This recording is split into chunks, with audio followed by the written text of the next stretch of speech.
Bonjour, aujourd'hui je voudrais vous présenter un livre que j'ai lu récemment.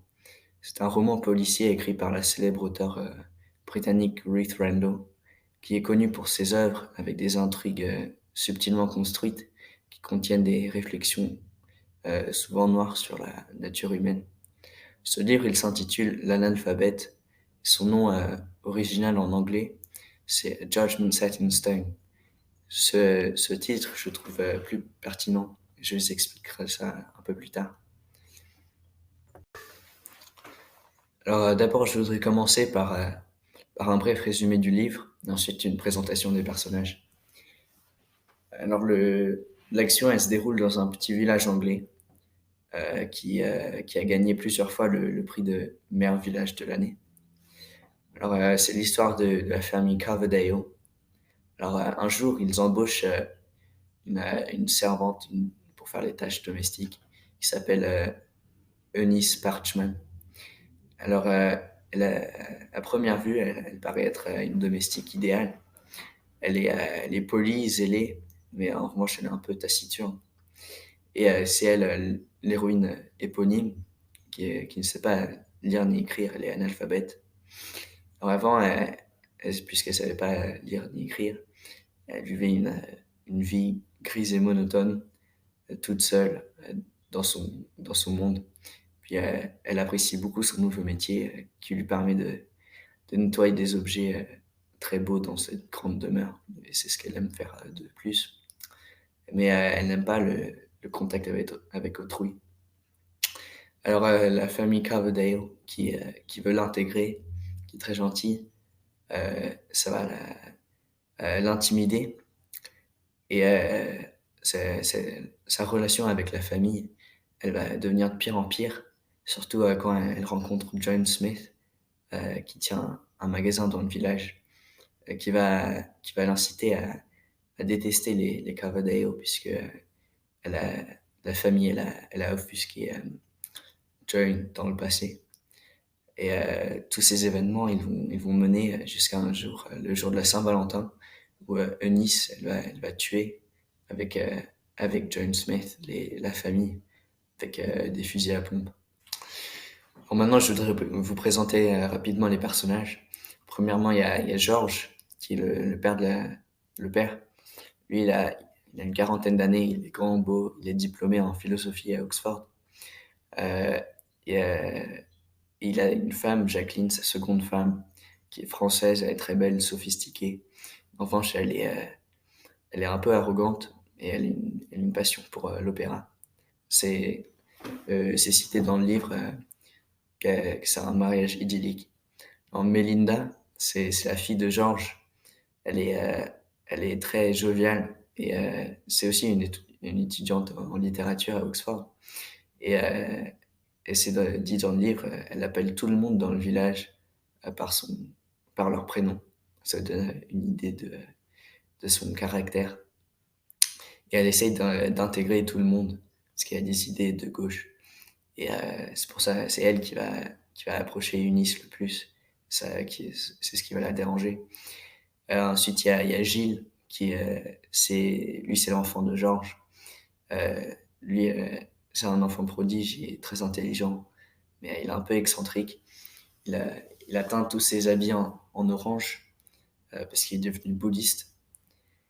Euh, alors il y a Eunice Parchman, l'héroïne éponyme dont on va parler. Alors, c'est une domestique qui a envie de tous. Elle est idéale comme une domestique à première vue. Mais elle est analphabète. Et alors, c'est dit dans le livre, euh, l'école lui a appris une chose, c'est masqué par tous les stratagèmes et subterfuges possibles qu'elle ne savait ni lire ni écrire. Et elle est devenue paranoïaque. Et sa peur, c'est constante, c'est que son secret soit révélé. C'est pour ça elle n'aime pas les autres. Elle est presque autiste. Et elle est très solitaire. Elle partage son temps entre deux activités qui sont le ménage et la télévision. Et dans le passé, elle a aussi commis le chantage pour obtenir de l'argent. Elle a tué son père. Elle a commis le patricide. Et c'est la seule qui est au courant. De plus, on trouve John Smith dans le livre. C'est le personnage qui va inciter, inciter Eunice à tuer la famille Coverdale. Elle, contrairement à son nom banal, c'est une personnalité très inhabituelle. Elle est ancienne prostituée et maintenant elle est devenue membre d'une secte religieuse. Et puis elle a sombré lentement dans la folie au cours du livre, entraîné Eunice dans ses réflexions avec elle, jusqu'à ce qu'il tue la famille le jour de la Saint-Valentin. Alors un deuxième aspect du livre qui maintient l'attention et les faits d'attente, c'est que la narration, elle est rétrospective. C'est un narrateur omniprésent. Alors c'est très inquiétant pour le lecteur, puisqu'on est constamment rappelé du destin inéluctable qui va être que Eunice elle tue la famille Cavadeo. Alors constamment il y a des phrases du type on verra demain, ou encore il se leva pour la dernière fois le matin du meurtre.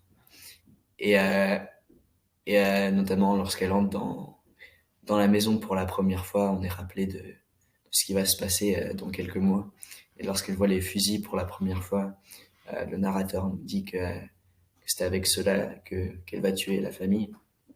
C'est très perturbant pour le lecteur qui le lit. C'est assez inhabituel dans un livre. Alors, maintenant aussi, je voudrais vous parler du titre. C'est L'Analphabète, mais c'est pas un titre très intéressant. Mais celui anglais, je voulais dire, A Judgment Set in Stone, ça veut dire un jugement gravé dans la pierre.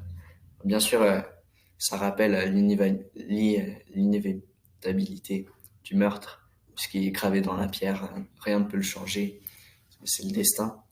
Mais aussi, la pierre, ça rappelle la préhistoire, la bestialité. Et ça, c'est, euh, c'est une caractérisation qui est récurrente dans le livre de Eunice, qui, qui est comparée à une bête sauvage, parce que à cause de son analphabétisme. Et c'est un analphabétisme qui la sépare du reste de la société.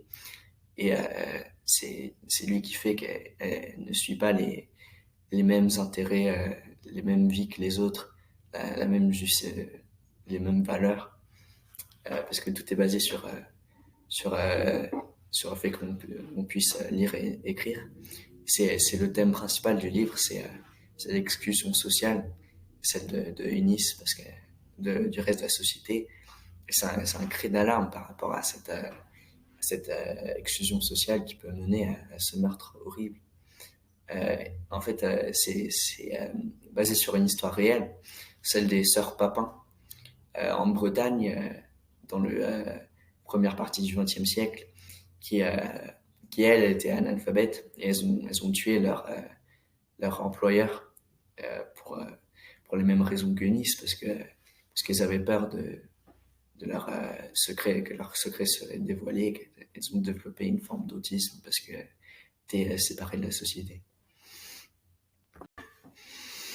Alors maintenant, je voudrais vous parler un peu de pourquoi l'auteur elle a écrit ce livre. Alors, on sait que Ruth Randall, dans ses livres, elle a des réflexions noires et sur l'humanité souvent. Et on trouve ça dans ce livre ici, puisque tout le monde a oublié les Coverdale, si ce n'est que pour parler de leur meurtre dans, dans le café. Et aussi le mari de Melinda qui est morte, il va complètement l'oublier et épouser quelqu'un d'autre. Alors aussi le genre, il s'éloigne du genre classique who done it, euh, anglais des romans policiers, notamment dont Agatha Christie a fait part, qui consiste à savoir qui l'a fait. Et Ruth Randall, elle écrit le livre que les critiques ont appelé Why Done It? Pourquoi l'a-t-on fait? Et on voit ça très clairement dans ce livre. C'est la première ligne du livre, c'est Eunice Parchman tua les Coverdale parce qu'elle ne savait ni lire ni écrire. On sait tout de suite qui a commis le crime, Mais ce qui va faire maintenir la tension, l'effet d'attente tout au long, c'est qu'on veut savoir pourquoi elle l'a fait et comment elle va le faire. Alors ça, c'est caractéristique de Randall. Alors, un autre aspect du livre qui m'a beaucoup plu, c'est l'expression qui est très riche. J'ai pu apprendre une multitude de nouveaux mots. Entre d'autres, j'ai trouvé atavique, phtisique, nitescence, smaragdin. Si vous voulez en apprendre et d'autres encore, faut lire ce livre. Alors, pour conclure, je recommanderais vivement ce livre, cette lecture, non seulement pour son expression, mais aussi pour l'effet d'attente et la tension qui est créée malgré le fait qu'on connaisse le déroulement. L'auteur, elle le réussit très bien. Et ensuite, aussi pour les thèmes qui sont très intéressants à développer, enfin, l'exclusion sociale. Et oui, je vous ai pas révélé la fin. Je vous ai dit que les Cavaders sont morts. Je vous ai pas dit si Eunice échappe à la justice ou non. Faut lire